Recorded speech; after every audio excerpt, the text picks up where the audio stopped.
saya itu malah seorang musibah menimpa saya. Kenapa? Karena buta. Dikasih lahan buta tidak jadi apa-apa.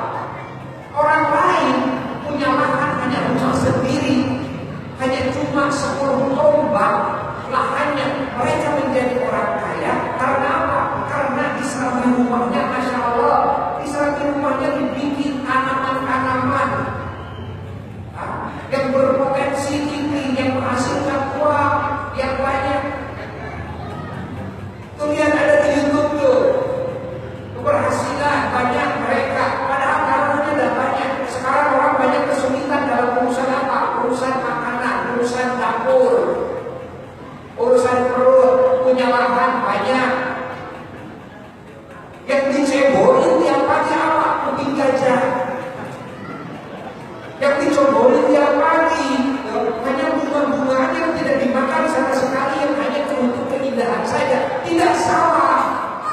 Tapi yang salah yang mana? Yang salah adalah tidak mewujudkan satu fasilitas untuk menghasilkan rezeki, di mana tanah itu sesungguhnya berpotensi rezeki yang banyak.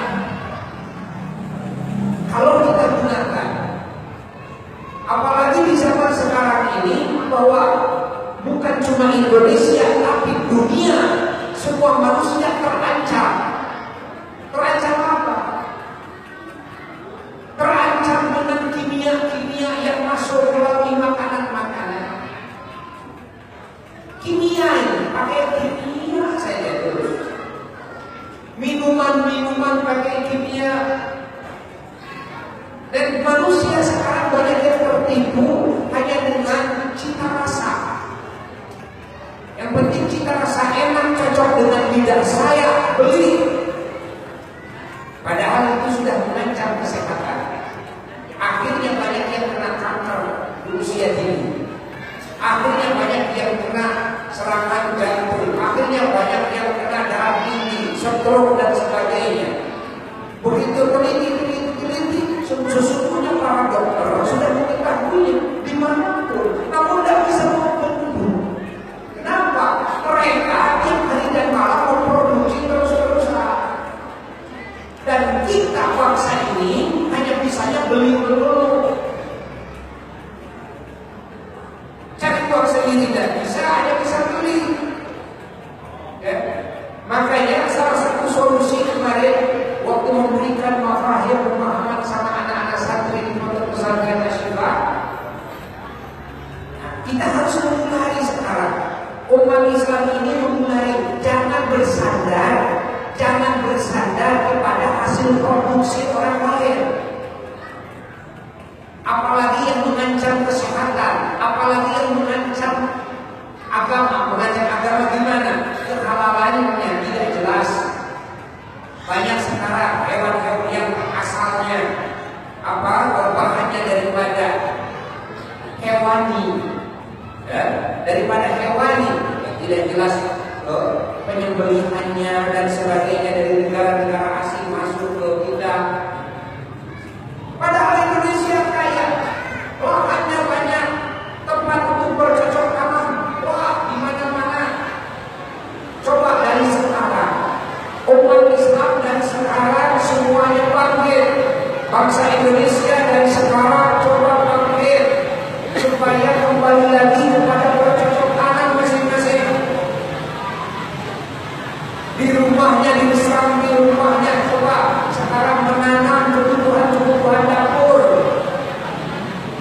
kebutuhan memasak, supaya tidak bergantung kepada perusahaan yang lain, supaya jelas murni.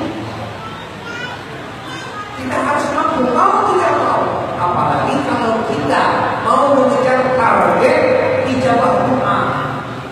Kalau mau mengejar target ijabah doa, salah satu syaratnya adalah yang dimakan harus jelas-jelas halal, yang diminum harus murni kehalalannya, yang dipakai untuk tempat tinggal, kendaraan dan sebagainya, semuanya harus serba halal yang murni.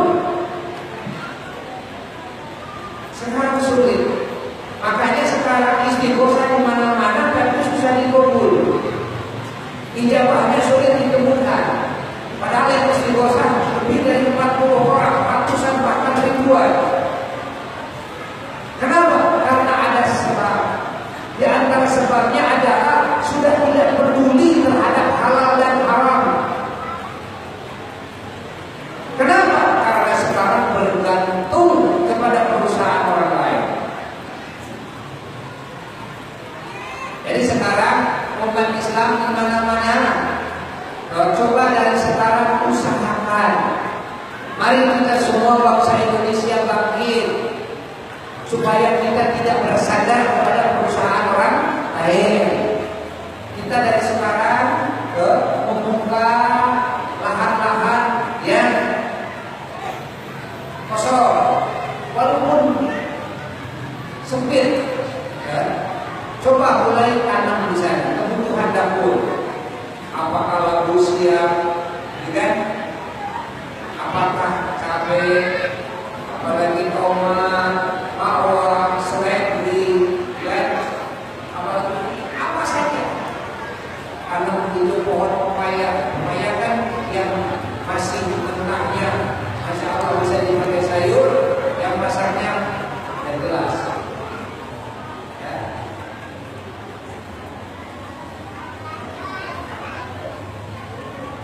Kembalikan lagi. Orang tua sekarang harus mampu memasak, hasil bumi ini dengan pasakan-pasakan yang tidak kalah oleh produk-produk mereka. Ini kita kan banyak makanan yang halal di kampung. Apa? Singkong.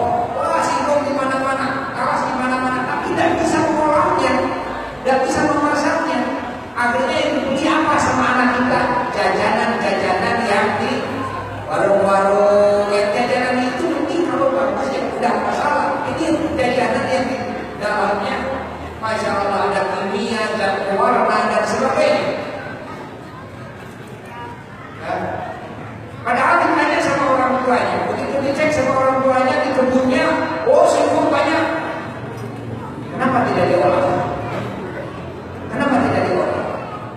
Al-Fakir, ini saya sendiri nih, di waktu kecil oleh umi dan apa, tidak dikasih uang untuk jajan. Baru sudah gede, sudah najis, baru nyadar, baru mengerti. Nggak dikasih jajan. Padahal anaknya mulai kecil. Dulu masih kecil yang lain dikasih uang, ini kok anaknya. Padahal ini ceritanya bungsu. Masya Allah, disuruh apa? Disuruh belajar saum tiap hari. Ternyata orang tua tahu, kalau saya tidak saum, berarti saya jajan. Kalau saya tidak punya duit, ya akhirnya akan merasa nanti sedih dan sebagainya. Tapi kalau saum sambil beri doa, dalam doa, kita senang-senang saja. Tidak makan, tidak jajan, senang-senang saja. Yang merasa sedih, yang lain jajan, saya tidak kenapa. Karena saya ini untuk supaya menjauh doa.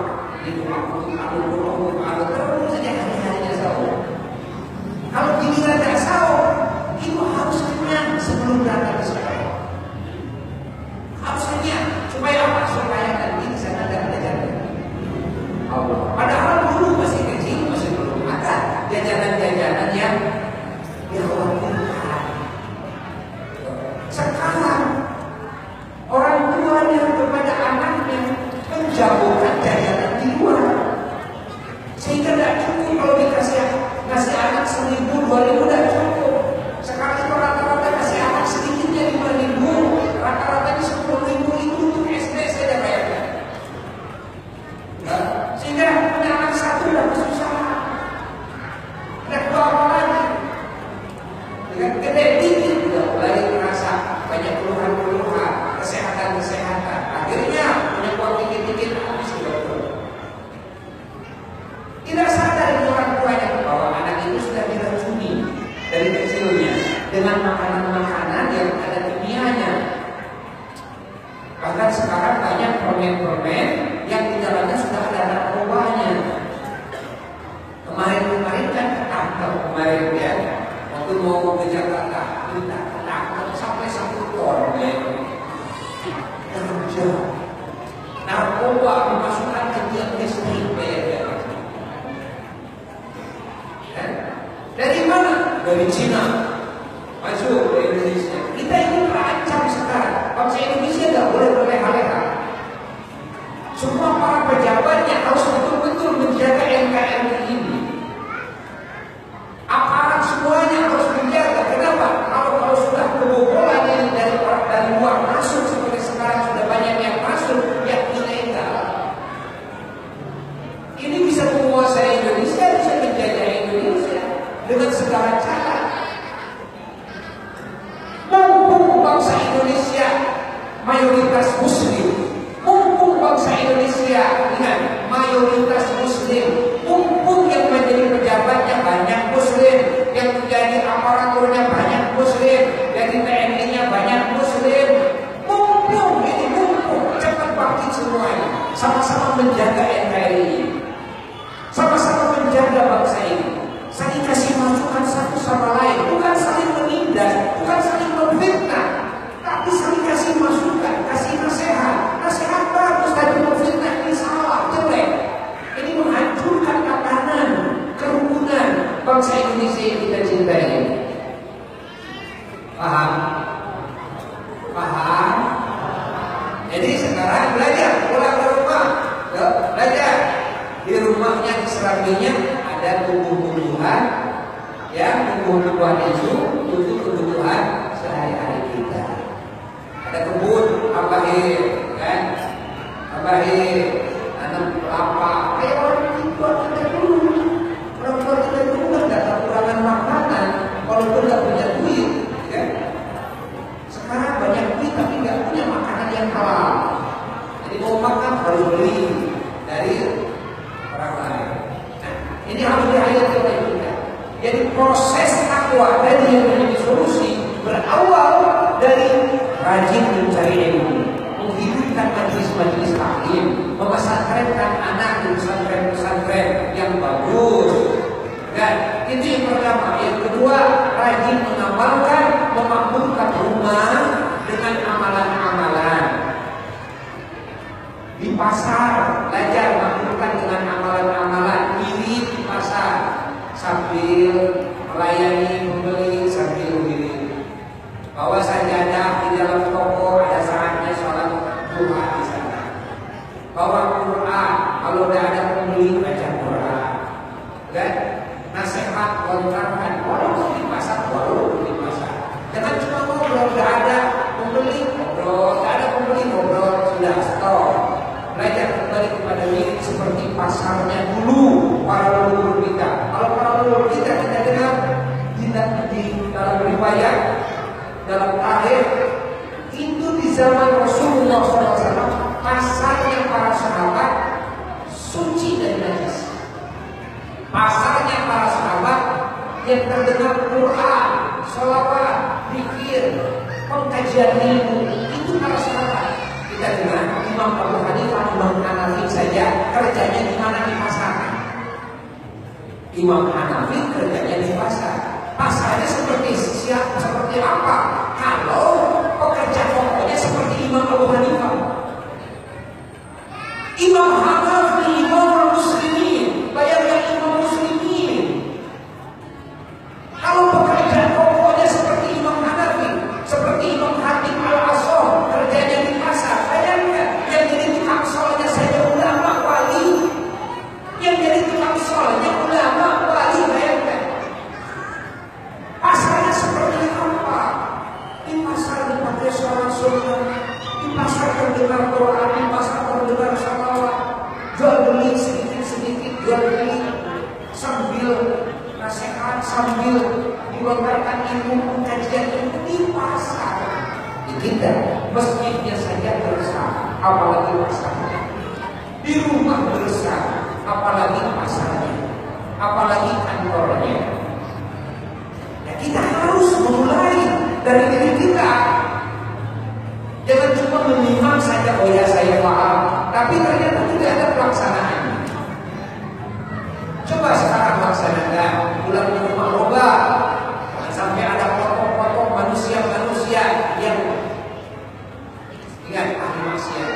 Manusia-manusia yang kehidupannya jauh dari agama, jangan ditaruh foto-fotonya. Turunkan.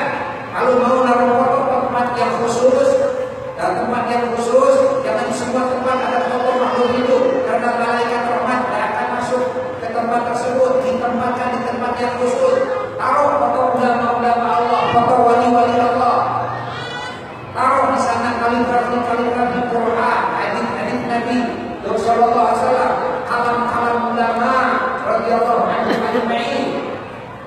Ayo setel di sana radio Islam, tapi ingat yang fahamnya ahli sunnah wal jamaah, karena sekarang banyak TV, banyak radio yang fahamnya keluar daripada ahli sunnah wal jamaah, walaupun berkata Quran dan hadis.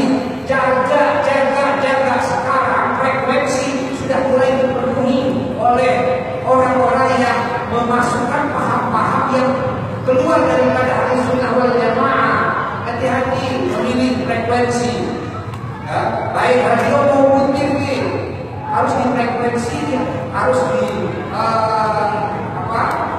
studio TV yang betul-betul pengkajiannya adalah pengkajian ahli sunnah wal jamaah. Catat oleh kita, makmurkan majelis taklim di mana-mana, makmurkan sholawatan di mana-mana. Insya Allah ini akan dikasih. Fitnah akan meredah sedikit demi sedikit, bencana pun juga akan hilang. Semoga Allah memberikan taufik hidayah kepada kita dan keluarga dan kepada semua umat Islam dimanapun berada, dan memberikan hidayah kepada yang belum mendapatkan hidayah, memberikan iman kepada yang belum iman, memberikan Islam kepada yang belum Islam, dan bangsa kita ini dari segala fitnah dan musibah, dari segala kejelekan, dari kezaliman yang mendoliminya, dari hasutnya orang-orang yang hasut. Semoga Allah tetap meneguhkan keimanan keislaman bangsa Indonesia ini. Semoga Allah Ta'ala menjaganya, semoga Allah menyempurnakan iman Islamnya, dan semoga Allah meninggikan derajatnya. Semoga Allah memakmurkannya dengan segala kebaikan, dengan rezeki yang halal, yang baik, yang barokah, yang gampang, dan semoga semuanya pada Allah disehatkan, sebagai rohani, dan semuanya diamankan, ditenteramkan, dibahagiakan, ditinggikan martabat semua, terutama dalam menghadapi Rabu Akhir, Rabu Hasan, tanggal 30 November, di mana dalam sebagian riwayat dijelaskan Allah menurunkan ratusan ribu bala, ratusan ribu bencana, ratusan ribu musibah. Allah sebarluaskan di muka bumi ini untuk 1 tahun ke depan. Semoga kita semua diselamatkan.